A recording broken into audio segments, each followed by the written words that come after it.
चलिए आज की क्लास शुरू करते हैं। आज की क्लास में हम लोग देखने वाले हैं रेलवे ग्रुप डी साइंस का जो प्रैक्टिस सेट चल रहा था उसका हम लोग सेट आज हम लोग 4 को देखने वाले हैं। प्रैक्टिस सेट 4 को देखने वाले हैं। तो चलिए शुरू करते हैं। फर्स्ट प्रश्न की बात कर लेते हैं हम लोग। देखिए फर्स्ट प्रश्न में बोला जा रहा है प्रकाश की चाल सर्वाधिक होती है। मतलब पूछा जा रहा है प्रकाश की चाल सर्वाधिक किस में होती है। तो प्रकाश की चाल सर्वाधिक निर्वात यानी इन वैक्यूम में होती है। वैक्यूम में प्रकाश की चाल सबसे अधिक होती है। इसके बाद हम लोग प्रश्न नंबर 2 की बात कर लेते हैं कि प्रश्न नंबर 2 में है मनुष्य की आँख किस प्रकार की लेंस है। मनुष्य की आँख की बात कर लेंगे, ये किस प्रकार की लेंस है। तो मनुष्य का जो आँख है ये उत्तल लेंस की तरह व्यवहार करता है, उत्तल लेंस की तरह व्यवहार करता है। इसके बाद हम लोग प्रश्न नंबर 3 की बात कर लेते हैं। प्रश्न नंबर 3 में रक्त शुद्ध करने वाला अंग है। तो रक्त शुद्ध करने वाला अंग कौन सा हो जाएगा।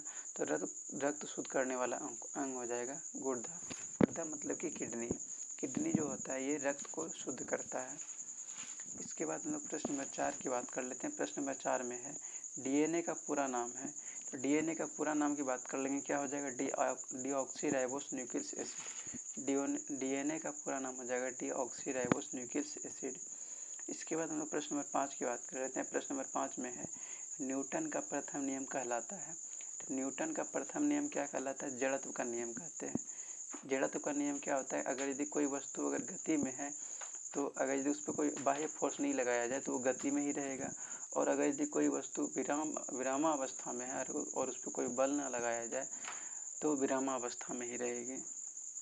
इसके बाद हम लोग प्रश्न नंबर 6 की बात कर लेते हैं। प्रश्न नंबर 6 में है पत्तियों का हरा रंग किस में होता है। पत्तियों का हरा रंग किससे होता है, क्लोरोफिल से होता है। क्लोरोफिल के कारण पत्तियों का हरा रंग होता है।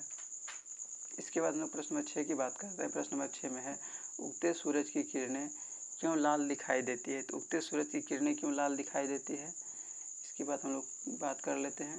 ये प्रकीर्णन के कारण, प्रकीर्णन के कारण उगते सूरज जो लाल दिखाई देती है प्रकीर्णन के कारण लाल दिखाई देती है। इसके बाद हम लोग प्रश्न नंबर 8 की बात करते हैं। बोला जा रहा है ध्वनि को किस में नहीं सुना जा सकता है। ध्वनि को कभी भी निर्वात में नहीं सुना जा सकता है, क्योंकि निर्वात में ध्वनि ट्रैवल नहीं करती है। ध्वनि को ट्रैवल करने के लिए ठोस के माध्यम होती है, और ये निर्वात जो है ये इन वैक्यूम में यहाँ पे कुछ नहीं पाया जाता, इस वजह से इसमें ध्वनि संचरण नहीं करता है। इसके बाद हम लोग प्रश्न नंबर 9 की बात कर लेते हैं। बोला जा रहा है पानी के ऊपर बर्फ़ तैरती है क्योंकि। बोला जा रहा है पानी के ऊपर बर्फ़ तैरती है क्योंकि, क्यों तैरती है, क्योंकि उसका घनत्व पानी से कम होता है। इसके बाद हम लोग प्रश्न नंबर 10 की बात करते हैं। बोला जा रहा है जल में नमक घुलना है। जल में नमक घुलना है, कौन सा प्रक्रिया है, इसकी बात किया जा रहा है। तो जल में नमक घुलना एक भौतिक परिवर्तन है, क्योंकि उसको अलग किया जा सकता है। भौतिक परिवर्तन का मतलब होता है जिसे अलग किया जा सके, और रासायनिक परिवर्तन का मतलब है जिसे अलग ना किया जा सके, जिसे फिर से उसी रूप में ना लाया जा सके। इसे भौतिक रूप हो गया, मतलब जिस रूप में है दोबारा उसी रूप में फिर लाया जा सकता है। और रासायनिक रूप में हो गया कि जो एक बार हो गया वो फिर दोबारा वापस नहीं आएगा। जैसे लोहे पर जंग लगना, लोहे पर अगर जंग लग गया तो वो दोबारा उस तरह से नहीं होगा, नया की तरह नहीं होगा। भौतिक परिवर्तन की बात कर लें, जैसे कि बर्फ़ का जमना, अगर यदि जल बर्फ़ में बदल गया है अब फिर तो वो जल में बदल सकता है, ये हो गया भौतिक परिवर्तन। इसके बाद हम लोग प्रश्न नंबर 11 की बात कर लेते हैं। प्रश्न नंबर 11 में है चुंबकीय क्षेत्र मापा जाता है। चुंबकीय क्षेत्र कैसे मापा जाता है, किस में मापा जाता है, टेस्ला में मापा जाता है। चुंबकीय क्षेत्र को टेस्ला में मापते हैं। उसके बाद हम लोग प्रश्न नंबर 12 की बात कर लेते हैं। बोला जा रहा है आँखों की सुरक्षा के लिए किस विटामिन की ज़रूरत होती है।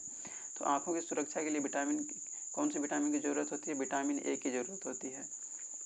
उसके बाद हम लोग प्रश्न नंबर 13 की बात कर लेते हैं। बोला जाए सूर्य की ऊर्जा किस क्रिया से उत्पन्न होती है। सूर्य की ऊर्जा की बात कर लेंगे, न्यूक्लियर फिजन से उत्पन्न होती है। सूर्य की ऊर्जा न्यूक्लियर फिजन से उत्पन्न होती है। वही हम लोग प्रश्न नंबर 14 की बात कर लेते हैं। बोला जा रहा है विद्युत धारा की इकाई, सबको पता है विद्युत धारा ऐसा मात्रक क्या होता है, एम्पियर होता है। विद्युत धारा का ऐसा मात्रक एम्पियर होता है। इसके बाद हम लोग प्रश्न नंबर 15 की बात कर लेते हैं। प्रश्न नंबर 15 में है कौन सा पदार्थ विद्युत का कुचालक है। तो कौन सा पदार्थ विद्युत का कुचालक हो जाएगा, तो प्लास्टिक। प्लास्टिक जो है ये विद्युत का कुचालक है। इस ऑप्शन के अकॉर्डिंग हम लोग चल रहे हैं।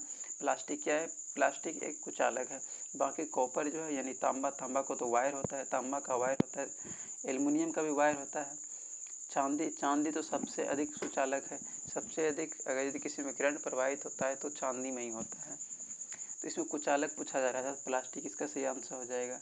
इसके बाद हम लोग प्रश्न नंबर 16 की बात कर लेते हैं। प्रश्न नंबर 16 में है इंसान का सामान्य रक्तचाप होता है। तो इंसान का सामान्य रक्तचाप की बात कर लेंगे, कितना होता है 120/80 mm प्रति Hg होता है।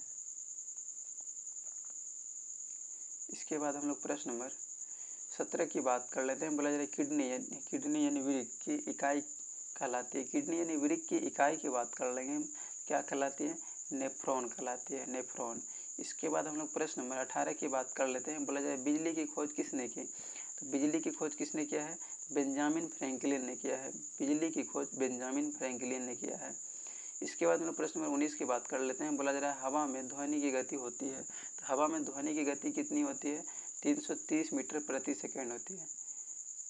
330 मीटर प्रति सेकेंड। इसके बाद हम लोग प्रश्न नंबर 20 की बात करते हैं। बोला जा रहा है पादपों की भोजन निर्माण प्रक्रिया को क्या कहते हैं? तो पादपों की भोजन निर्माण प्रक्रिया की बात कर लेंगे, क्या कहते हैं? इसका सही आंसर हो जाएगा प्रकाश संश्लेषण कहते हैं। उसके बाद हम लोग प्रश्न नंबर 21 की बात कर लेते हैं। बोला जा रहा है हाइड्रोजन का परमाणु क्रमांक होता है। तो हाइड्रोजन के परमाणु क्रमांक की बात कर लेंगे, कितना होता है? 1 होता है। इसके बाद हम लोग प्रश्न नंबर 22 की बात कर लेते हैं। बोला जा रहा है दांतों की सड़न होती है। तो दांतों की सड़न की बात कर लेंगे। दांतों की सड़न एसिड से होती है। किससे होती है? एसिड से होती है।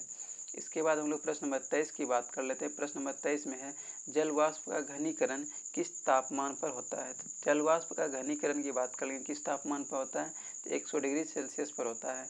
उसके बाद हम लोग प्रश्न नंबर 24 की बात कर लेते हैं। बोला जा रहा है बैरोमीटर किससे मापता है?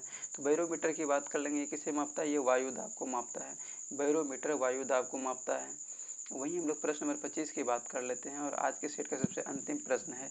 इसमें बोला जा रहा है कंप्यूटर का मस्तिष्क कहलाता है। कंप्यूटर का मस्तिष्क हम लोग किसको कहते हैं? तो सीपीयू को कहते हैं। सीपीयू मतलब क्या हो गया? सेंट्रल प्रोसेसिंग यूनिट हो गया। सीपीयू हो गया क्या? सेंट्रल प्रोसेसिंग यूनिट हो गया। तो आज का सेट ये समाप्त हुआ। अब हम लोग नेक्स्ट सेट को, हम लोग सेट नंबर 5 को नेक्स्ट क्लास में देख लेंगे। तो आज की क्लास को एंड करते हैं यहीं पे।